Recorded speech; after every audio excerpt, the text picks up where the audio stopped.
Olá, meus amigos comandantes, bem-vindos a mais um vídeo.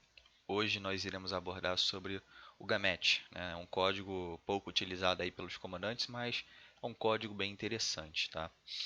Bom, dando uma introdução aí sobre o GAMET, esse GAMET ele é confeccionado por um CMA dentro daquela FIR e essa confecção ela é transmitida para um CMV da respectiva região que está sendo feito o código, né? E ele vai possuir uma validade de 6 horas e vai abordar ali uma margem de altitude do nível do solo até o FL 100 ou, se for uma região montanhosa, até o FL 150. Agora mostrando como que o piloto tem acesso ao GAMET, basta você entrar ali no www.redmet.ar.mil.br que você vai conseguir ter acesso ali ao GAMET, né?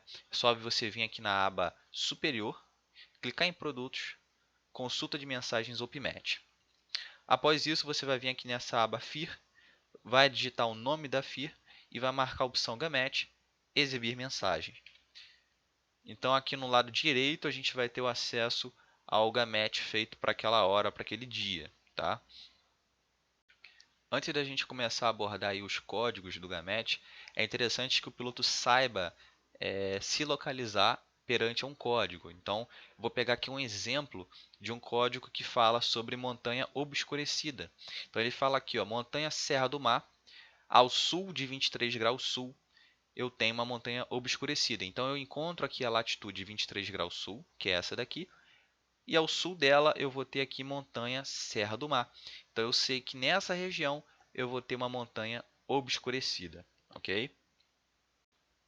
Agora falando do código, eu peguei um exemplo de um GAMET aqui, tá? Então eu vou pedir para vocês irem pausando o vídeo conforme eu passe os próximos dois slides, para vocês verem o código exatamente e conforme for passando a gente vai destrinchando o que significa cada linha desse código, perfeito?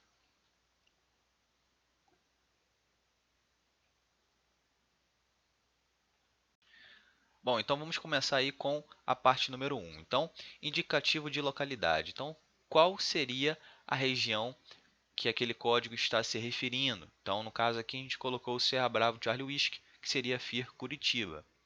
2. Indicativo da mensagem. Então, qual é o tipo de mensagem que está sendo passado? Pode ser o GAMET, pode ser o AirMET, pode ser o SIGMET. Então, é aqui que a gente vai saber que código está se tratando naquela mensagem. Perfeito? O 3 vai ser o grupo de data e hora, ou seja, a validade daquele código em data e em hora. Tá? Então, no caso aqui, o nosso exemplo do dia 22 às 6 Zulu até meio-dia Zulu do dia 22. Essa seria a validade desse código GAMET. 4. Indicativo de localidade do elaborador da mensagem, ou seja, qual foi o CMA que elaborou esse GAMET, que no caso foi o CMA do Galeão. Tá? O 5 seria qual é a FIR ou sub-área que aquele código pertence. Então, no caso aqui, esse código pertence à FIR Curitiba, abaixo do nível de voo 100. E o SECN1 seria o início da seção 1, que a gente vai ver alguns códigos dentro da seção 1. Então, o primeiro código da seção 1 seria o Surface Wind Speed.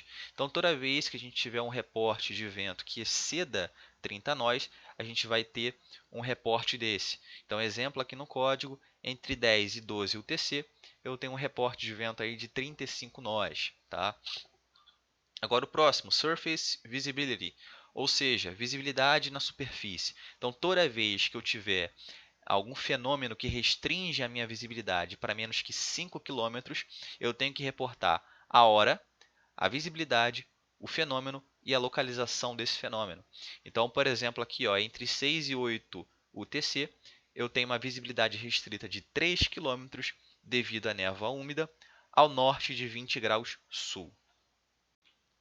Código 9, SIGWX. Então, se eu tiver uma carta de tempo significativo dentro daquela FIR, informando algum tipo de fenômeno mais severo, como uma trovoada, por exemplo, vai aparecer no código. Então, entre 11 e meio-dia UTC, eu tenho trovoadas isoladas. Código 10, montanha obscurecida. Então, é o exemplo que eu já dei anteriormente. Então, no caso aqui, ó, montanha Serra do Mar, ao sul de 23 graus sul, eu vou ter uma montanha obscurecida.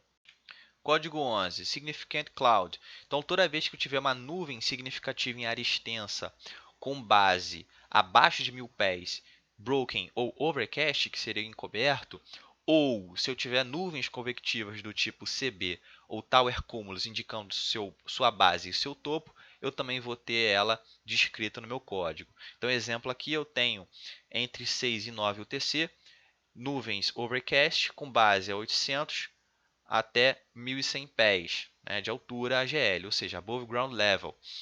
Ela está localizada ao norte de 18 graus sul.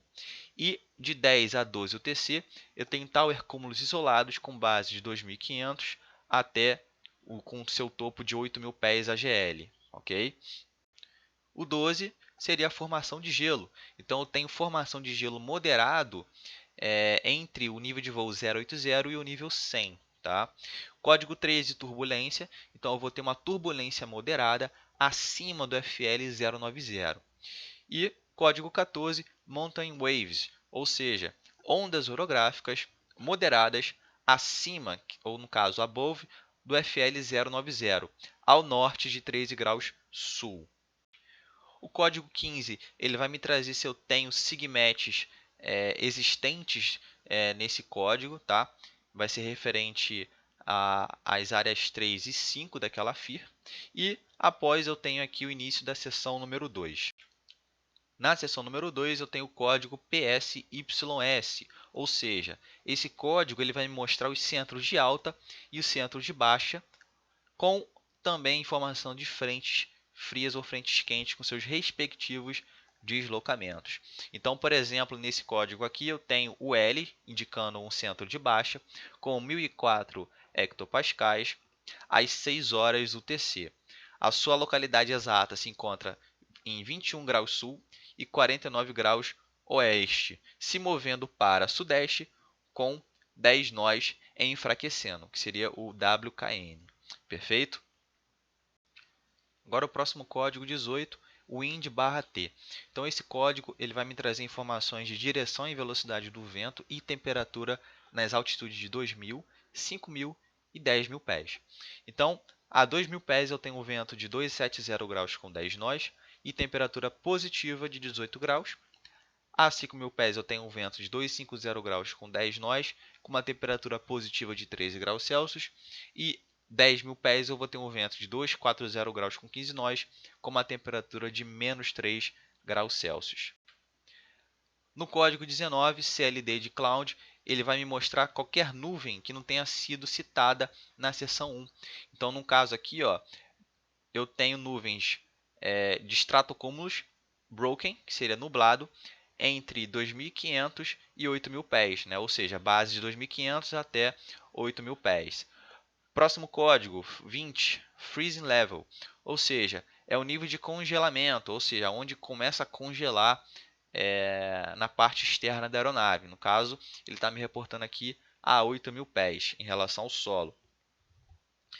E código 21, mínimo QNH, ou seja, a menor pressão dentro daquela validade vai ser de 1.004 hectopascais. Próximo código 22, CEA. Então, nesse código CEA, ele vai me informar a temperatura do mar e a altitude das ondas. Então, eu tenho aqui uma temperatura da superfície do mar de 15 graus Celsius e a altura das ondas de 5 metros. E, por último, eu tenho o código VA, de Volcanic Ash, ou seja, erupção vulcânica. Então, não foi reportado, então aparece como NIL. Beleza, pessoal? Então, esse foi um mini tutorial aí sobre o GAMET. Recomendo que todo dia vocês entrem aí na RedMet, pratiquem esses códigos e até a próxima.